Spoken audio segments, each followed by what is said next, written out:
ঐতিহাসিক স্থান ময়নামতি, এটি নিয়ে প্রবন্ধ রচনা করতে হবে। তো এটি পড়া হচ্ছে পঞ্চম শ্রেণীর অক্সফোর্ড প্লাস গাইডটি থেকে।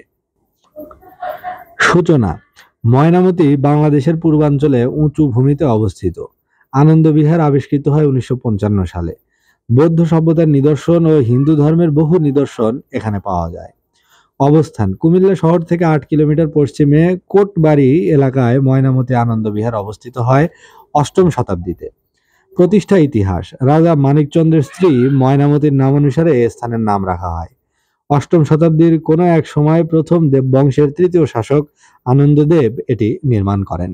আবিষ্কৃত নিদর্শন সমূহ: আনন্দবিহারে বৌদ্ধ সভ্যতার নিদর্শন ও হিন্দু ধর্মের বহু নিদর্শন পাওয়া গেছে। এগুলো সংরক্ষণের জন্য এখানে একটি সুন্দর জাদুঘর প্রতিষ্ঠা করা হয়েছে। এর বাইরের প্রাচীর ও ভেতরে বারান্দার দেয়াল নকশা করা ইট দিয়ে তৈরি।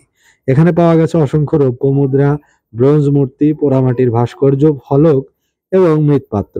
এছাড়া আরো অনেক কিছু। ঐতিহাসিক নিদর্শন: আনন্দবিহার বাংলার তথা বিশ্বের প্রাচীন ইতিহাস উপস্থাপন করে, সেজন্য এর গুরুত্ব অনেক। আন্তর্জাতিক ঐতিহাসিক পুরাকীর্তি ও নিদর্শনের অন্তর্ভুক্ত এই ময়নামতির আনন্দবিহার। উপসংহার: পৃথিবীর প্রতিটি দেশের ইতিহাস নির্ভর করে তার পুরাতন সভ্যতা, পুরাকীর্তি ও নিদর্শনের উপর। এটি আবিষ্কৃত হওয়ার পর বাংলার প্রাচীন ইতিহাস আরো বেশি সমৃদ্ধ হয়েছে। তো এই যে এই রচনাটি, যে ঐতিহাসিক স্থান ময়নামতি সম্পর্কে একটি প্রবন্ধ লিখতে হবে। তো তার সূচনায় বলা হচ্ছে যে ময়নামতি বাংলাদেশের পূর্বাঞ্চলে উঁচু ভূমিতে অবস্থিত এবং বৌদ্ধ সভ্যতার এবং হিন্দু ধর্মের বহু নিদর্শন এখানে পাওয়া যায়। তো অবস্থান হচ্ছে, ময়নামতির অবস্থান কুমিল্লা শহর থেকে 8 কিলোমিটার পশ্চিমে কোটবাড়ি নামক এলাকায়। এটাকে বলা হয় ময়নামতি আনন্দ বিহার। তো প্রতিষ্ঠা ইতিহাস হচ্ছে যে রাজা মানিকচন্দ্রের স্ত্রী ময়নামতির নাম অনুসারে স্থানের নাম রাখা হয়। অর্থাৎ এই যে নামটি ময়নামতি, এটি আসলে একজন মহিলার নাম। এই মহিলা ছিলেন রাজা মানিকচন্দ্রের স্ত্রী।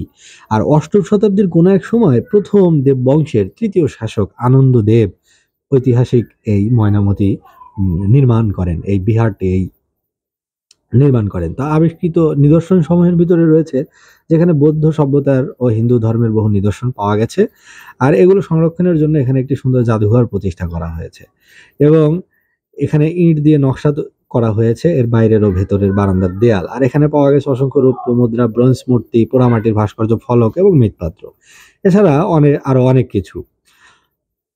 আর উপসংহারে বলা যেতে পারে, মানে ঐতিহাসিক নিদর্শনের ভিতর বলা যেতে পারে যে আনন্দবিহার বাংলার তথা বিশ্বের প্রাচীন ইতিহাসকে উপস্থাপন করে, সেজন্য এর গুরুত্ব রয়েছে। যেরকম একটি জাতীয় গুরুত্ব রয়েছে, সেরকম একটি আন্তর্জাতিক ও একটি ঐতিহাসিক পুরাকীর্তি এটি।